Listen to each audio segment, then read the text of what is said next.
Another week, and a few more Democrats announced retirement. And another week, and Speaker Pelosi is back from another swing of her farewell tour, and more broken promises. And poor Josh, he's still waiting for his vote. Last time, in the third broken promise, he was very, very sure it was going to happen. I think he even got some champagne from the NRCC, but it just didn't take place. As the Democrats' agenda continue to stall out and Americans have no idea what's in the bill. CBS poll shows that only 10% of Americans know. I think that number is even lower in the Democratic conference. Speaker Pelosi complained that it is the responsibility of others to tell the American people what the bill does. As the bill continues to fail, she even blamed you. But it also exposes the truth behind their socialist agenda. Democrats don't really want America to know what's in it because it will continue to stall the bill. You remember what Speaker Pelosi's old line is: we need to pass the bill to find out what's in it. It appears they feel the exact same way today. They first passed the $2 trillion bill earlier this year on a partisan basis that helped spur inflation into our country. 61% of Americans know what is causing inflation: the Democrats and their policies. Even 40% of the Democrats believe that their own policies are creating this inflation. Whether this bill is $4.5 trillion, $3 trillion, or $1.5, the Democrats' proposal will worsen inflation, continue to harbor and harm our labor shortage, won't do anything to stop the border crisis that we have today, and it will set our country back for decades. We cannot afford this, not ever, and especially not now. Americans are finding life today much harder than they did just a short year ago. If you go to the grocery store, it's going to cost you $200 more over the course of the year. You're being warned that you got to shop for Christmas now if you want to be able to get anything. Every time you go to fill up your gas, it's 42% higher. With the winter months around the corner, you're being told to brace for heating bills that will cost 54% more. Could you imagine being in America today, that tomorrow will not be better than today, but tomorrow will cost you more than today? And by all accounts, economic conditions are expected to continue to deteriorate. When confronted with the reality Americans are now facing, Democrats want Americans to lower expectations. You heard me many times before compare this Biden administration to Jimmy Carter. If you look back to 1979 and today, there are some very eerie similarities. In a time when Jimmy Carter had Americans being held hostage in the Middle East, Joe Biden created the exact same problem for Americans. You have inflation, same challenge that we had with Jimmy Carter. They both begged OPEC to try to get America out of their problems so they could become energy independent. Jimmy Carter had Billy Carter, and President Biden has Hunter Biden. We had an economics that Americans just don't feel strong as they once did before. We have an opportunity to change that, just as we did in the 80s. Today is the House Republicans who are fighting back. It's the House Republicans with a policy that would make America stronger. As I sat this week and I was back in California and I looked out over the coast to see those hundreds of ships sitting out there, you can see the pollution from the ships just sitting. And you wonder why it has to be this way. It doesn't. Under a Republican majority, we wouldn't have ships sitting out there coming into America. They'd be leaving with American products to other countries. They'd be able to be unloaded. People would be able to work. We would honor our heroes and not fire them from their jobs. It was a different course of action, and that's what we need to take. I'm not quite sure what the Democrats will get to. They don't have much to go to the floor. They continue to fight among themselves. They continue to have broken promises. And I expect next week we'll have a couple more announcements of retirements as well. With that, I'll open it up for questions. Yes, ma'am. What's your response to Senate Republicans who are still pushing some members of the House to vote for the bipartisan infrastructure bill if it's a standalone vote? Well, they're the only ones who think it's a standalone bill.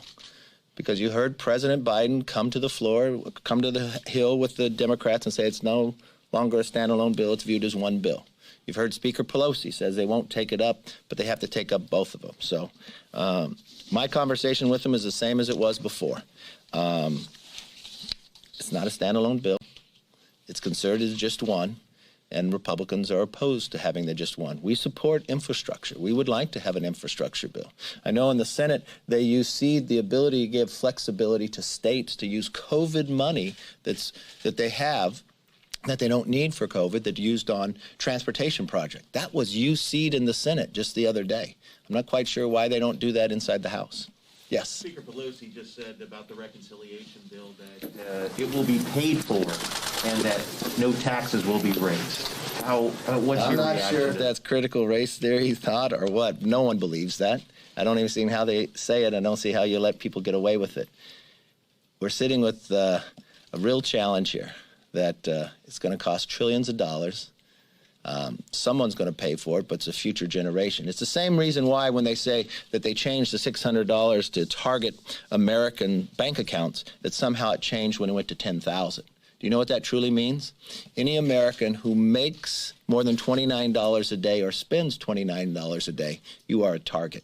And that's the majority of Americans. And doesn't it also say that the Treasury Secretary has the ability to be able to go after still whatever accounts that they want to? Think, for instance, what they're proposing, to hire 85,000 new IRS agents. Do you know how much 85,000 people is? That's a larger population than Scranton, Pennsylvania, president's hometown that he was at last night.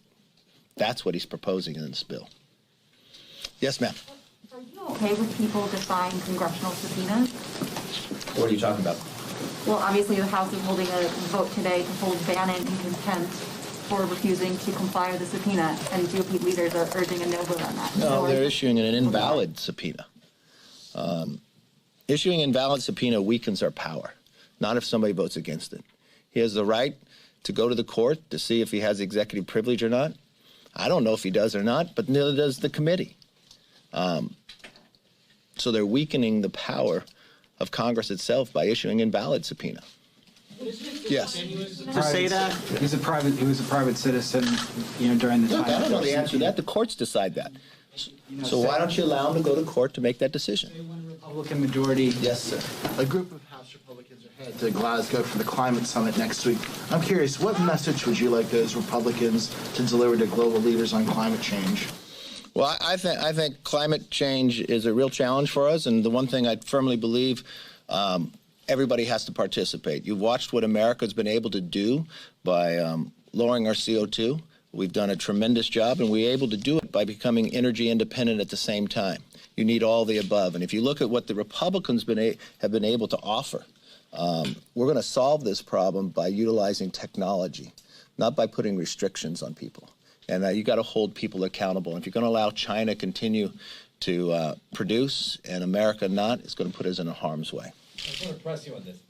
What makes it invalid? This is a committee that Congress created, that the House created. The House created.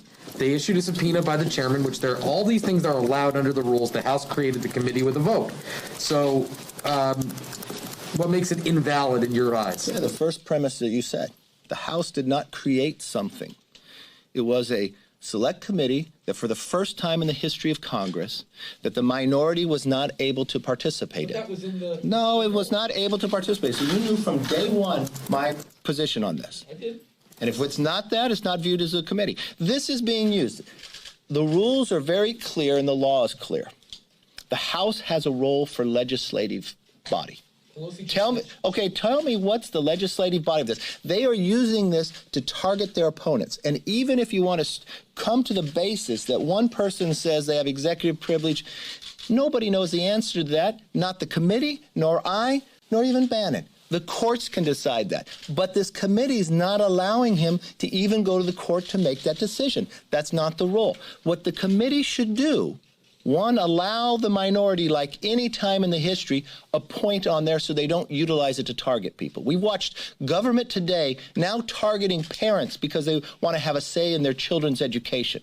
What this committee should look at is why was the Capitol so ill-prepared, and make sure it never happens again. They have a legislative right to do that. That's what they should focus on. Not go focus on and targeting any political opponent that you think is out there. They can't name the legislative item that they're going after. It is laughable from that aspect. And they're weakening the power. And it's not just myself who's saying this. You can see even left-leaning legal scholars are now sounding the alarm on the Democrats committee and what they're doing. You got that from the Brennan Center as well. They're concerned about what's going to happen in the future based upon what this committee is doing. Last question. But you could have had an equal committee, though. That No, Pelosi never gave us an equal committee. You had veto power. No, okay, calm. Had veto power, no? You asked the question. Let me answer the question. First and foremost, I went to Pelosi in the very beginning in January and asked for a commission. Pelosi fought it for more than 6 weeks. When we wanted to have a fair process all the way through, she's the one who continued to deny it. While she did that, the Senate went out within their committees and bipartisan looked. And you know what the Senate looked at? Why was the Capitol so ill-prepared, and gave you recommendations of how to make it not happen again. That is what should happen of where we go. Yes, ma'am. Donald Trump put out a statement recently where he brought up election fraud. He said Republicans will not be voting in 2022 or 2024 if they do not fix these issues. Is that messaging helpful for House Republicans who are trying to retake the majority this coming election cycle? Look, fundamental thing, I firmly believe people should participate in their elections. We're seeing what happened based upon the last election, that now we have inflation. Now we have a Department of Justice going after parents because they want to stay in their children's school. We have shortages from your food. You have prices continuing to rise. We have crime in the streets. I think everybody should go vote to change the direction, just as we did back in 1979, that the next century could be American century if we get the Democratic policies out of here. Thank you all very much.